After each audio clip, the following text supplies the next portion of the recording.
Wherever there is human suffering, humanitarian aid workers are striving to alleviate hardship and pain.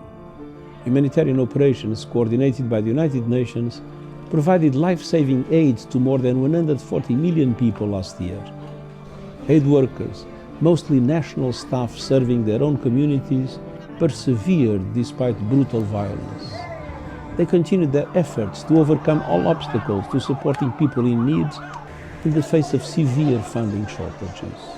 On World Humanitarian Day, we once again salute their courage, their determination and their service to humanity. And we recognize that honoring aid workers is not enough.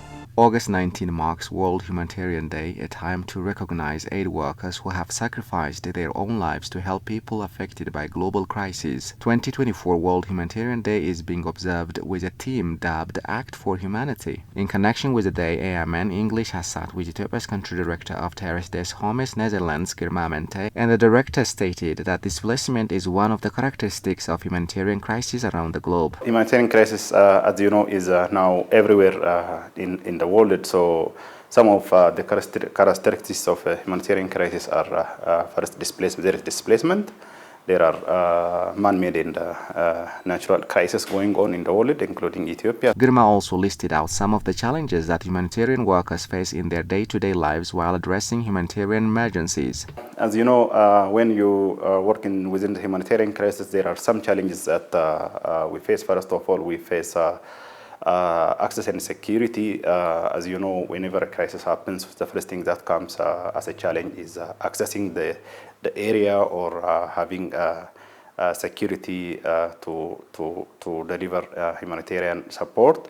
So that's one thing when we speak about access and security. As you know, sometimes it could be conflict or natural disaster. So reaching out to the affected population could be hindered by security. As you know, sometimes when a crisis happens, it's difficult to get immediate cooperation and collaboration between partners, so that is another challenge. Having disclosed that his organization has been working to provide support for children who are exposed to different forms of exploitation, the director shared details about the Ethiopia Joint Response Project in which it provides life-saving in Ethiopia. This is a program supported by Dutch Ministry of Foreign Affairs, and it is a consortium project that we implement with other international and local organizations.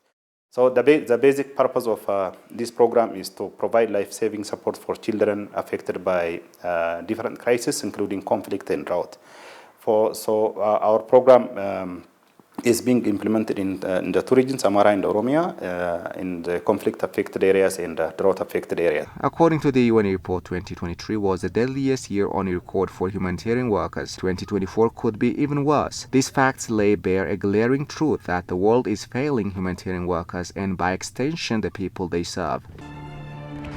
2023 was the deadliest year on record for humanitarian personnel. In Gaza, in Sudan, and many other places, humanitarian workers are being attacked, killed, injured, and abducted alongside the civilians they support. Disinformation campaigns spread lies that cost lives. International humanitarian law, the law that protects civilians during wartime, is being ignored and trampled. A climate of impunity means perpetrators do not fear justice. This is a failure of humanity, responsibility, and leadership.